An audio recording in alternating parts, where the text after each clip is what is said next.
and the functionality of the machines is simply very encouraging.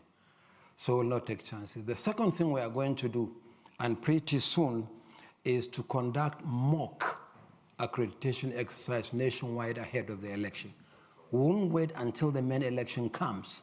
We'll test the integrity of these machines with real live voters in selected polling units across the country. We did so in Ekita Osun. It was fantastic. We are going to do so nationwide. And increasingly, our people are becoming even more excited about the deployment of this technology. So we are really happy. And in terms of the numbers of the BVAS machines, we always make provision for additional numbers of machines in case of malfunction or glitches. And there is always a backup. We have what we call the RA technical support that will fix the machines in the unlikely event of any glitches. And where it needs to be fixed is fixed, but where it fails to function completely in a polling unit, and from previous experience, there are isolated polling units, the law has a remedy that the commission should immobilize and conduct the election in the affected polling units within 24 hours. So we are really, really comfortable where we are on the machines, but we'll continue to do whatever we need to do to protect its integrity and to continue to test it for deployment during elections. Aisha, you asked two questions. The first one is friends spending quite a number of days to collect their PVCs. And you talked about the possibility of linkage between NIN and PVCs. NIN is our national identification number. These are numbers issued by a completely different agency. But there is a committee working on the harmonization of various sources of data, from the national identification number, the immigration service with passports, the central bank with bank verification numbers, the electoral commission, which has the largest database of citizens in the country, the Federal Road Safety Corps that issues driver's licenses nationwide. We hope by the time we achieve that harmonization, then obviously it will be easier. At that point, we hope it will also be possible for citizens to vote wherever they are, instead of the polling units where they register, because that is what the law provides for now. You have to vote, you can only vote in the polling units where you register. But he said some people are spending 2 to 3 days trying to collect their PVCs. So we hope that with the extension of time we granted, this will ease out. I'm really, really happy with the numbers coming from the states. In fact, it was reported yesterday by one of our resident electoral commissioners. He complained that in one of the states, people are not coming out to collect their PVCs. We'll continue to encourage citizens to collect their PVCs. We'll see what happens after the ward level collation, because after ward level collation, we're coming back to the local government areas for another week until the 29th of January. My appeal is that citizens who have registered should please be patient and collect their cards. But I'm also saying that for those who applied for transfer and relocation, they shouldn't go to the places where they applied for the transfer, but they should go to the places where they wish to vote right now, because that is where the card is.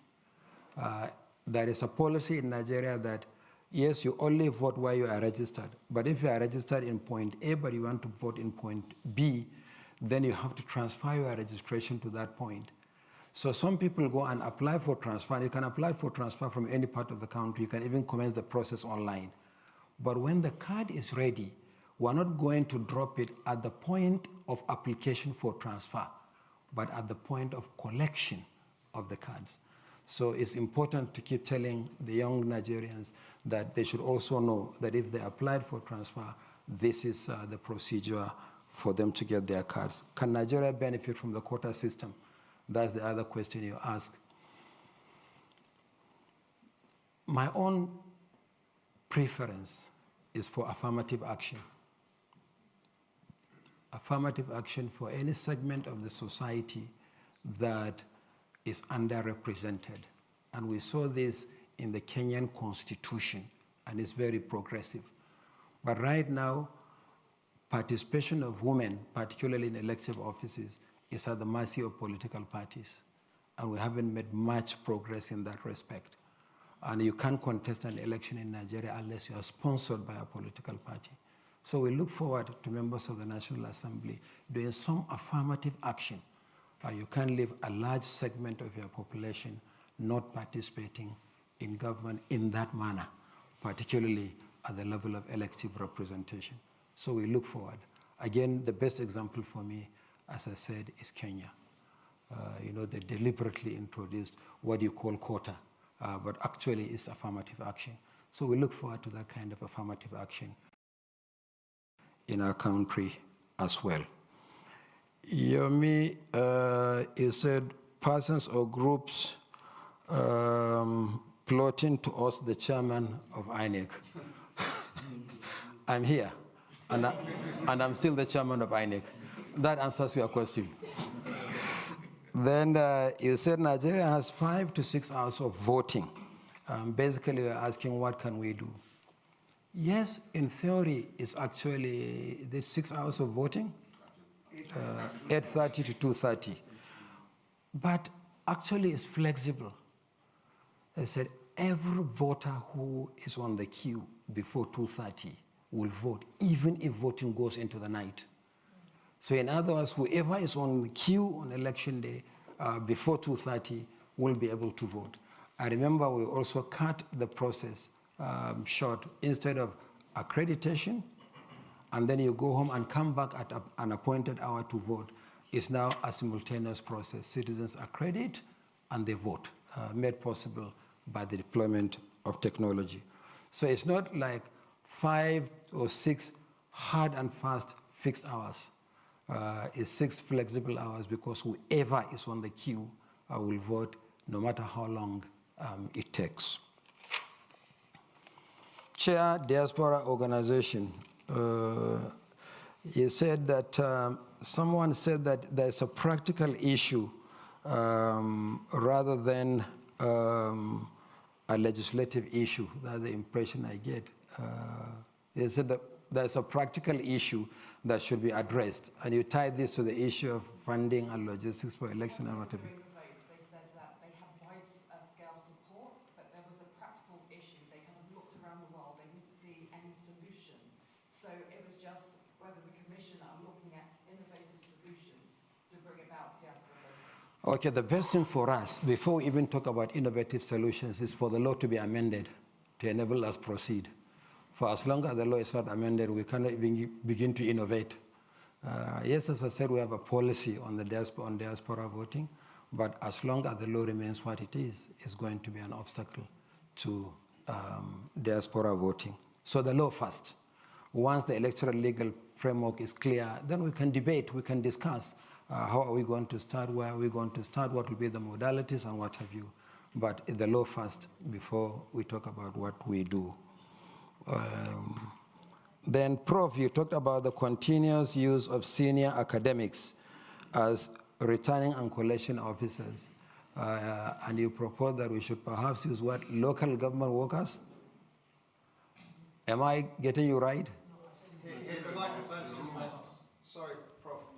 Yeah, he said it's being discussed that they may use local government workers instead of academic institutions. Who may use local government workers? Your commission. The commission? No. Your commission. No, please discountenance that it must be a rumor.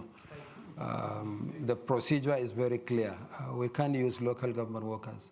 We're not conducting local government elections. Local government elections are conducted by state electoral commissions.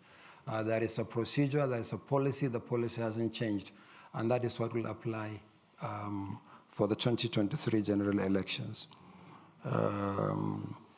Then presidential runoff.